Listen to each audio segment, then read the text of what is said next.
ನಮಸ್ಕಾರ ಎಲ್ಲರಿಗೂ. ಇವತ್ತು ನಾವು ನಿಮ್ಗೆ ಅಗದಿ ವಿಶೇಷವಾಗಿರುವಂತಹ ಮತ್ತು ಭಾಳ ಜನ ಕಡಿಮೆ ಮಾಡಕತ್ತಾರೆ ಈ ಒಂದು ರೆಸಿಪಿ. ಮೊದಲಿನವರೆಲ್ಲರೂ ಭಾಳ ಜಾಸ್ತಿ ಮಾಡ್ತಿದ್ದಾರೆ ಅಂಥ ಒಂದು ರೆಸಿಪಿಯನ್ನು ತೋರಿಸ್ಕೊಡ್ತೀವಿ.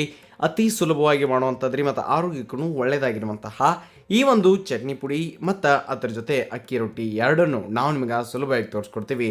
ಹಾಗಾದ್ರೆ ನೀವೇನೇ ನಮ್ಮ ಚಾನಲನ್ನು ಸಬ್ಸ್ಕ್ರೈಬ್ ಮಾಡಿಲ್ಲ ಅಂತಂದ್ರೆ ಪಟ್ನ ಮಾಡಿಬಿಡ್ರಿ. ಹಾಗೆ ಫೇಸ್ಬುಕ್ದಾಗ ಫಾಲೋ ಮಾಡಿಲ್ಲ ಅಂತಂದ್ರೆ ಅದನ್ನೂ ಸಹ ಮಾಡಿಬಿಡ್ರಿ. ನೋಡಿ, ಈ ರೆಸಿಪಿ ಮಾಡೋಕೆ 1 ಕಪ್ ಅಷ್ಟು ನೀವು ಇಲ್ಲಿ ಗುರೆಳು, ಕಾರೆಳು ಅಥವಾ ಹುಚ್ಚೆಳ್ಳನ್ನ ತೊಗೊಳ್ಬೇಕಾಗತ್ತೆ ರೀ. ಆಮೇಲೆ ಅವೆಲ್ಲ ಒಂದೇ ಸರಿ. ಆಮೇಲೆ ಶೇಂಗಾ, ಅದಾದ ನಂತರ ಒಣ ಕೊಬ್ಬರಿಯನ್ನು ನೀವು ತೊಗೊರಿ. ಆಮೇಲೆ ಖಾರ, ಜೀರಿಗೆ, ಕರಿಬೇವು, ಬೆಳ್ಳುಳ್ಳಿ, ಉಪ್ಪು ಇಂಥದ್ದನ್ನೆಲ್ಲನೂ ತೊಗೊಂಡ್ಬಿಡ್ರಿ. ಇನ್ನು ಹೆಂಗೆ ಮಾಡೋದು ಅಂತಂದ್ರೆ ನೋಡಿ, ಇವ ಎಲ್ಲ ಅಂಗಡಿಯಾಗೂ ಕಿರಾಣಿ ಅಂಗಡಿಯಾಗ ಸಿಗ್ತಾವೆ ರೀ, ಆನ್ಲೈನ್ದಾಗೂ ಸಿಗ್ತಾವೆ. ನೈಗರ್ ಸೀಡ್ಸ್ ಅಂತ ಕರಿತಾರೆ ರೀ, ಅಥವಾ ಗುರೆಳು, ಹುಚ್ಚೆಳ್ಳು, ಕಾರೆಳು, ಅಥವಾ ನೀವು ಬೇರೆ ಏನ್ರಿ ಹೆಸರಿಂದ ಕರಿತಿದ್ರೆ ನೋಡಿರಿ, ಇವನ್ನ ನೀವು 1 ಕಪ್ ಅಷ್ಟು ತೊಗೊಂಡು ಚಂದಂಗಿ ಹುರಿಬೇಕಾಕೈತಿ ರೀ. ಗೊತ್ತಾದ್ರಿ? ಹಂಗಂತೇಳಿ ಹೊತ್ಸಂಗಿಲ್ಲ, ಹುರಿಬೇಕು ಅಷ್ಟೇ. ಈ ರೀತಿ ಶೈನಿಂಗ್ ಕಾಣಕತ್ತವು. ಅವಾಗ ಒಂದು ಪ್ಲೇಟ್ನಾಗ ನೀವು ತೆಗೆದಿಟ್ಕೊಂಡ್ಬಿಡ್ರಿ. ಆಮೇಲೆ ಏನು ಮಾಡಿರಿ, ಅದ ಕಡಾಯಿ ಒಳಗನ ಒಣ ಕೊಬ್ಬರಿಯನ್ನು ಒಣ ಕೊಬ್ಬರಿ ತೊಗೊರಿ ಅದನ್ನು ಹಾಕಿರಿ. 1/4 ಕಪ್ ಅಷ್ಟು ಹಾಕಿರಿ ಸಾಕು. ಅಷ್ಟು ಆದ ನಂತರ ಅದನ್ನು ಸ್ವಲ್ಪ ಆ ಕಡೆಯಿಂದ ಈ ಕಡೆಯಿಂದ ಆ ಕಡೆ ಅಂತೇಳಿ ಬೆಚ್ಚಗೆ ಮಾಡಿ ಪ್ಲೇಟ್ನಾಗ ತಕ್ಕೊಂಡ ಇಟ್ಕೊಂಡ್ಬಿಡ್ನೋರಿ ತೀತ್ರಿ. ಇನ್ನು ಮುಂದಕ್ಕೆ ಶೇಂಗಾ ಹಣ್ಣು ಹಾಕಾಕತ್ತೀವಿ ತೀತ್ರಿ. ಶೇಂಗಾನು ಒಂದು 2-3 ಟೇಬಲ್ ಸ್ಪೂನ್ ಅಷ್ಟು ಶೇಂಗಾ ತೊಗೊರಿ. ಅಷ್ಟು ಚಂದಂಗಿ ಅವನು ಸಹ ನೀವು ಹುರಿರಿ. ಸ್ವಲ್ಪ ಹುರಿಯುವಾಗಣ ಅದರೊಳಗೆ ಜೀರಿಗೆಯನ್ನು ನಾವು ಸೇರಿಸಿದ್ದೀವಿ ರೀ. ಹಂಗೆ ಕರಿಬೇವು, ಫ್ರೆಶ್ ಅಂತ ಕರಿಬೇವನ್ನು ತೊಗೊರಿ. ಅದನ್ನು ಹಾಕಿ ಸ್ವಲ್ಪ ಬೆಚ್ಚಗೆ ಮಾಡಿದ್ರಿ ಅಂತಂದ್ರೆ ಅದು ಸಹ ಈ ರೀತಿಯಾಗಿ ರೋಸ್ಟ್ ಆಗ್ತೈತೆ. ಅದ್ರ ಜೊತೆ ಚಂದಂಗಿ ಡ್ರೈ ಆಗಿ ಬಿಡ್ತೈತೆ ರೀ. ಗೊತ್ತಾದ್ರಿ? ಈ ರೀತಿಯಾಗಿ ಇವು ಎಲ್ಲನೂ ನೀವು ಹುರಿಬೇಕ್ರಿ. ನೋಡಿ, ಹಿಂಗೆ ಮಾಡಿದಾದ್ಮೇಲೆ ಇವನ್ನೆಲ್ಲನೂ ಪ್ಲೇಟ್ನಾಗ ತಗೊಂಡು ಇಟ್ಕೊಬಿಟ್ಟು ಸ್ವಲ್ಪ ಆರಾಕ್ಬಿಟ್ಟು ಅಷ್ಟೇ. ಭಾಳ ತನ್ನ ಆಲ್ರೆಡಿ ಆರಿರ್ತೈತೆ ರೀ. ಇಷ್ಟಾದ ನಂತರ ಇದನ್ನು ನಾವು ಒಂದು ಮಿಕ್ಸರ್ ಜಾರ್ದಾಗ ಸೇರಿಸಿ ಗರ್ರ ಅಂಥೇಳಿ ಪುಡಿ ಮಾಡ್ಬೇಕ್ರಿ. ಆದ್ರೆ ಅದಕ್ಕಿಂತ ಮೊದಲು ಕೆಲಸ ಐತೆ ನೋಡಿ. ಏನೇನ ಅಂತಂದ್ರೆ ಇದನ್ನೆಲ್ಲನೂ ಒಂದು ಮಿಕ್ಸರ್ ಜಾರ್ದಾಗ ತೊಗೊಂಡ್ರಿ. ಇದಕ್ಕೆ ನೋಡ್ಕೊಂಡು ಎಷ್ಟು ಬೇಕೋ ಅಷ್ಟು ಉಪ್ಪನ್ನು ಸೇರಿಸಿರಿ. ಹಂಗೆ ನಿಮಗೆ ಎಷ್ಟು ಬೇಕೋ ನೋಡ್ಕೊಂಡು ಅಷ್ಟು ಕೆಂಪು ಖಾರದ ಪುಡಿಯನ್ನು ಹಾಕಿರಿ. ದಮ್ಮಂಗಿ ಜಜ್ಜಿದಂತಹ ಬೆಳ್ಳುಳ್ಳಿ ಹೆಸರನ್ನು ಹಾಕಿ ಅದನ್ನು ಒಂದ್ಸಲ ಮಿಕ್ಸ್ ಮಾಡಿ, ಈಗ ನೀವು ಇದನ್ನು ಒಂದ್ಸರಿ ಉಲ್ಟಾರನ್ ಮಾಡಿ ಒಂದು ಸ್ವಲ್ಪ ತಿರುಗಿಸಿದ್ರಿ ಅಂತಂದ್ರೆ ಚಟ್ನಿ ಅಥವಾ ಈ ಒಂದು ಗುರೆಳ್ಳು ಪುಡಿ ಬಹಳ ಚಲೋ ತಂಗಿ ತಯಾರಾಗ್ತೈತೆ ರೀ. ಈ ನಾವು ಎಣ್ಣೆಗಾಯಿಗೆ ಅದು ಬಳಸ್ತೀವ್ರಿ, ಅದನ್ನು ನಾವು ಈಗಾಗಲೇ ನಿಮಗೆ ಮಾಡಿ ತೋರಿಸಿದ್ದೀವಿ, ಕನ್ಫ್ಯೂಸ್ ಮಾಡೋಕ್ಕೆ ಹೋಗಬೇಡ್ರಿ. ಆಮೇಲೆ ಈ ಒಂದು ಚಟ್ನಿ ಪುಡಿ ಬಹಳ ಆರೋಗ್ಯಕ್ಕೆ ಒಳ್ಳೆಯದಾಗಿರುವಂತಹ, ಹೈ ಫೈಬರ್ ಮತ್ತು ಪ್ರೋಟೀನ್ ಇರುವಂತಹ ಮತ್ತು ಬಹಳ ಆ್ಯಂಟಿ ಆಕ್ಸಿಡೆಂಟ್ಸ್ ಇರುವಂತಹ ಒಂದು ಮಸ್ತಾಗಿರುವಂತಹ ಚಟ್ನಿ ಆರೋಗ್ಯಕ್ಕೆ ಒಳ್ಳೇದಂತ ಹೇಳಿದ್ದೀನಿ. ಬೇಕಂದ್ರೆ ನೀವು ನೈಗರ್ ಸೀಡ್ಸ್ ಹೆಲ್ತ್ ಬೆನಿಫಿಟ್ಸನ್ನು ನಾವು ಒಂದ್ಸಲ ಚೆಕ್ ಮಾಡ್ಕೊಳ್ಬೋದು ರೀ. ಮೊದಲಿನವರೆಲ್ಲರೂ ಊಟದ ಜೊತೆ ಸ್ವಲ್ಪ ಮೊಸರು ಜೊತೆ ಹಾಕೊಂಡು ಆರಾಮಾಯ್ತು ಅಂತಂದ್ರಿ. ಈಗಿನವ್ರು ಅದನ್ನು ಕಡಿಮೆ ಮಾಡಿಬಿಟ್ಟಾರ್ರಿ. ನೋಡಿ, ಹಿಂಗೆ ನೀವು ಚಟ್ನಿ ಪುಡಿಯನ್ನು ಮಾಡಿ ಆರಾಮಾಗಿ ತಿಂಗಳಾನುಗಂಟ್ಲೆ ಸ್ಟೋರ್ ಮಾಡಿ ಇಟ್ಕೊಳ್ಬೋದು ರೀ. ಇನ್ನು ಅಕ್ಕಿ ರೊಟ್ಟಿ ಇದ್ರ ಜೊತೆ ಭಾಳ ಚಲೋ ಅನ್ನಿಸ್ತೈತಿ ರೀ. ಅದಕ್ಕೆ ಅದನ್ನ ಹೆಂಗೆ ಮಾಡೋದು ಅಂಥೇಳಿ ಸಿಂಪಲ್ಲಾಗಿ ತೋರಿಸಿ ಬರ್ರಿ. 1 ಕಪ್ ಅಷ್ಟು ಅಕ್ಕಿ ಇಟ್ಕೊಂಡಿದ್ದೀವಿ. ಈ ಕಡೆ ಒಂದು ಪಾತ್ರೆ ಅಥವಾ ಒಂದು ಕಡಾಯಿದಾಗ 1 ಕಪ್ ಅಷ್ಟು ನೀರನ್ನು ಕಾಯಕ್ಕೆ ಇಟ್ಟಿದ್ದೀವಿ.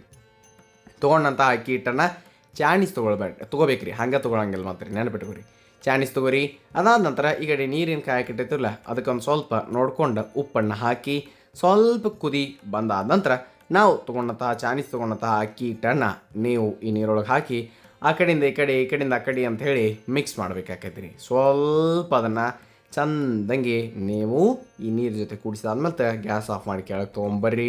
ಆಮೇಲೆ ಈಸಿ ಆಗಲಿ ಅನ್ನೋ ಕಾರಣಕ್ಕೆ ಒಂದು ದೊಡ್ಡ ಪಾತ್ರೆದಾಗೋ, ಬುಟ್ಟಿ ಒಳಗೋ, ಪಾತ್ರೆ ಒಳಗೋ ಇಂಥ ಅಂದ್ರೆ ಈ ಪರಾದ್ದಾಗೋ ಹಾಕಿ ನೀವು ಅದನ್ನು ಕಲ್ಸಕ್ಕೆ ಶುರು ಮಾಡ್ಬೇಕ್ರಿ. ಒಂದು ಸ್ವಲ್ಪ ತಂಪು ನೀರನ್ನು ಅದಕ್ಕೊಂದು ಈಟು ಚಿಮ್ಕಿಸಿ, ಭಾಳಲ್ಲ ಸ್ವಲ್ಪ ಹಾಕಿ ನೀವು ಇದನ್ನು ಹಿಟ್ಟನ್ನು ಕಲ್ಸಕ್ಕೆ ಶುರು ಮಾಡ್ಬೇಕ್ರಿ.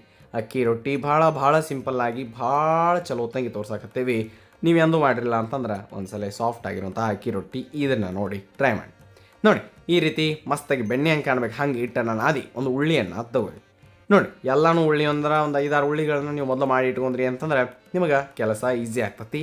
ಹಿಂಗೆ ಉಳ್ಳಿಗಳನ್ನು ಮಾಡಿ ಆದ್ಮೇಲೆ ನೀವು ಡೈರೆಕ್ಟ್ ಕೆಳಗೆ ಮಾಡಿರ್ತಿರೋ ಅಥವಾ ಯಾವುದ್ರ ಲಟ್ಸುವಂಥ ಮಣಿ ಮೇಲೆ ಮಾಡಿರ್ತಿರೋ ನೋಡಿರಿ, ಅದಕ್ಕೊಂದು ಅಕ್ಕಿ ಹಿಟ್ಟನ್ನು ಹಚ್ಚಿ ಆಮೇಲೆ ಅದನ್ನು ಲಟ್ಟಿಸ್ರಿ. ಒಂದು ಕೈಯಿಂದ ತಟ್ಬೋದು, ಇಲ್ಲ ಈಸಿಯಾಗಿ ಈ ರೀತಿಯಾಗಿ ಲಟ್ಟಿಸ್ಬೋದು. ನಿಮಗೆ ಹೆಂಗೆ ಬೇಕೋ ಹಂಗೆ ಮಾಡಿ. ಆಮೇಲೆ ಒಂದೇ ಶೇಪ್ ಬರಬೇಕು, ಸಣ್ಣ ಇರಲಿ ಅಂತಂದ್ರೆ ಏನರ ಒಂದು ಅದನ್ನು ಗುಂಡಂಗೆ ಕೊರೆದ್ರಿ ಅಂತಂದ್ರೆ ಈ ರೀತಿಯಾಗಿರುವಂತಹ ಸಣ್ಣ ಮಸ್ತಾಗಿ ಅಕ್ಕಿ ರೊಟ್ಟಿ ಚೆಂದಂಗೆ ನೋಡೋಕೆ ಕಾಣ್ತಾವು ಮತ್ತು ಬರ್ತಾವೆ. ಆಮೇಲೆ ಅವ್ನೇನು ಮಾಡ್ರಿ, ಒಂದು ತವೆ ಮೇಲೆ ತವೆ ಮೇಲೆ ಹಾಕಿ ಅದಕ್ಕೆ ಒಂದು ಬಟ್ಟೆನ ನೀರಾಗಿ ಎದ್ದಿ ಒಂದು ಮೇಲೆ ಹಚ್ಚಿದ್ರೆ ಆಯ್ತು ರೀ. ಒಂದು ಕಡೆ ಹಚ್ಚಿ ಅದಾದ ನಂತರ ಸ್ವಲ್ಪ ಟೈಮ್ ಆದ್ಮೇಲೆ ಅದನ್ನು ತಿರುಗಿಸಿ ಹಾಕಿರಿ. ಅಂದ್ರೆ 2 ಮೈಯನ್ನು ನೀವು ಚೆನ್ನಾಗಿ ಬೇಯಿಸಬೇಕು. ಆಮೇಲೆ ಅದು ಚಲೋತ್ನಾಗೆ ಸಣ್ಣಗೆ ಉಬ್ಬಾಕ್ ಚಾಲು ಆಗ್ತೈತ್ರಿ. ಅವಾಗ ಏನು ಮಾಡಿರಿ, ಒಂದು ಒಣ ಬಟ್ಟೆಯನ್ನು ತೊಗೊಂಡು ಒತ್ತಿದ್ರಿ ಅಂತ ತಿಳ್ಕೊರಿ, ಅದು ಇನ್ನಷ್ಟು ಚಲೋತ್ನಂಗೆ ಉಬ್ಬತತಿ, ಸಾಫ್ಟ್ ಸಹ ಆಗ್ತೈತ್ರಿ. ಈ ರೀತಿಯಾಗಿ ನೀವು ಅಕ್ಕಿ ರೊಟ್ಟಿಯನ್ನು ಮಾಡ್ಕೊಳ್ಬೋದು ರೀ. ಈಸಿ ಐತ್ರಿ. ಹಂಗಾದ್ರೆ ತಪ್ಪಲಾರ್ದ ಮಾಡಿರಿ. ಇನ್ನು ಅದನ್ನು ಸಣ್ಣ ಮಾಡ್ಬೇಕಂತಲೇ ಏನೂ ಇಲ್ಲ, ದೊಡ್ಡ ಮಾಡ್ಬೋದು ರೀ.